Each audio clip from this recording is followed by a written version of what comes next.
ಸಾಮಾನ್ ನಿಕಾಲು ಅಂತ ಸಾಂಗ್ ಮಾಡಿದ್ದೀರಾ. ಹೌದು. ಅದು ಸಿಂಗಲ್ ಮೀನಿಂಗಾ ಡಬಲ್ ಮೀನಿಂಗಾ? ನೀವೆಲ್ಲ ಬಚ್ಚಿಟ್ಕೊಂಡು ಕೇಳ್ತಾ ಇದ್ದೀರಾ, ಮುಂದೆ ಬಂದು ಕೇಳಿ. ಇದು ಒಂಥರ ಬ್ರೀಡ್ ಮಾಡೋ ಕೋಣ.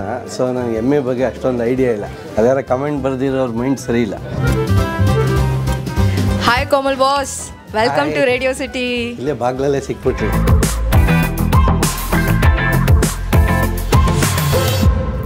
ಒಂದಷ್ಟು ಕ್ವಶನ್ಸ್ ಇದೆ ನಿಮಗೋಸ್ಕರ. ನೀವೆಲ್ಲ ಬಚ್ಚಿಟ್ಕೊಂಡು ಕೇಳ್ತಾ ಇದ್ದೀರಾ, ಮುಂದೆ ಬಂದು ಕೇಳಿ. ನಿಮ್ಮ ಸಿನಿಮಾಗೆ ಕೋಣ ಅಂತಾನೆ ಯಾಕೆ ಹೆಸರಿಟ್ರಿ? ಬೇರೆ ಪ್ರಾಣಿಗಳನ್ನೆಲ್ಲ ಹೈಯರ್ ಮಾಡ್ಬಿಟ್ಟಿದ್ದಾರೆ ಅದಕ್ಕೆ. ಓ ನಿಮ್ಮ ಸಿನಿಮಾದಲ್ಲಿ ಕೋಣ ಯಾರು ಅಂತ ಗೊತ್ತಿಲ್ಲ, ಬೈ ಚಾನ್ಸ್ ಕೋಣನೇ. ಓಕೆ, ನೀವೇನಾದ್ರೂ ಕೋಣ ಆಗಿದ್ರೆ ಎಮ್ಮೆ ಯಾರಾಗ್ತಿದ್ರು? ಎಮ್ಮೆ ಯಾರು ಅಂಥದ್ದು ಈಸಿಯಾಗಿ. ಇದು ಒಂಥರ ಬ್ರೀಡ್ ಮಾಡೋ ಕೋಣ. ಸೊ ನನಗೆ ಎಮ್ಮೆ ಬಗ್ಗೆ ಅಷ್ಟೊಂದು ಐಡಿಯಾ ಇಲ್ಲ. ಓಕೆ, ಓ ಸರೋಜಾ ಓ ಸರೋಜಾ ಸಾಮಾನ್ ನಿಕಾಲು ಅಂತ ಸಾಂಗ್ ಮಾಡಿದ್ದೀರಾ. ಅದು ಸಿಂಗಲ್ ಮೀನಿಂಗಾ ಡಬಲ್ ಮೀನಿಂಗಾ? ಅದು ವೆರಿ ಪ್ಯೂರ್ ಮೀನಿಂಗ್. ಅದು ಪ್ಯೂರ್ ಅಂದರೆ ಸಾಮಾನ್ ನಿಕಾಲು ಅಂತಂದರೆ take the materials out. Oh, single meaning. Okay, ಕೋಣಗೂ ರೋಬೋಟ್ಗೂ ನಿಮ್ಮ ಸಿನಿಮಾದಲ್ಲಿ ಏನು ಸಂಬಂಧ? ಕೋಣ ಎಲ್ಲಿ ಕಳೆದೋಗುತ್ತೆ ಅಂತ ರೋಬೋ ಶಾಸ್ತ್ರ ಹೇಳುತ್ತೆ. Wow, nice. ಓಕೆ, ಇನ್ನೊಂದು ಕ್ವಶನ್. ಕೋಮಲ್ ಸಿನಿಮಾ ಎಲ್ಲ ಯಾಕೆ ಯಾವಾಗಲೂ ಡಬಲ್ ಮೀನಿಂಗ್ ಇರುತ್ತೆ? ಯಾರು ಹೇಳ್ದವರು ನಿಮಗೆ? ಅದ್ಯಾರ ಕಮೆಂಟ್ ಬರೆದಿರೋರ ಮೈಂಡ್ ಸರಿ ಇಲ್ಲ. Seeing is believing. ಪಿಕ್ಚರ್ ನೋಡಿ ಗೊತ್ತಾಗುತ್ತೆ.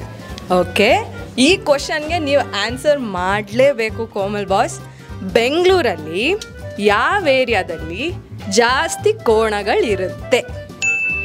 ಹಲ್ಸೂರ್ ಕಡೆ ಇರಬೇಕೇನಪ್ಪ ಸರ್, ಇದು ನೀವು ಆನ್ಸರ್ ಮಾಡಲೇಬೇಕು. ಯಶವಂತಪುರ ಕಡೆ ಇರುತ್ತೆ. ನೋ, ಬಿಕಾಸ್ ಯಾಕಂದರೆ ನಿಮ್ಮ ಸಿನಿಮಾಗೆ ರಿಲೇಟ್ ಆಗಿರೋ ಅಂಥ ಒಂದು ಏರಿಯಾ ಹೆಸರು ಇದರಲ್ಲಿದೆ. ಯಾವಿದೆ?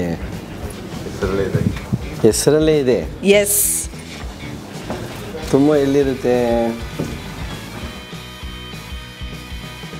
ಓ, ಕೋಣನಕುಂಟೆ ಕ್ರಾಸಲ್ಲಿ.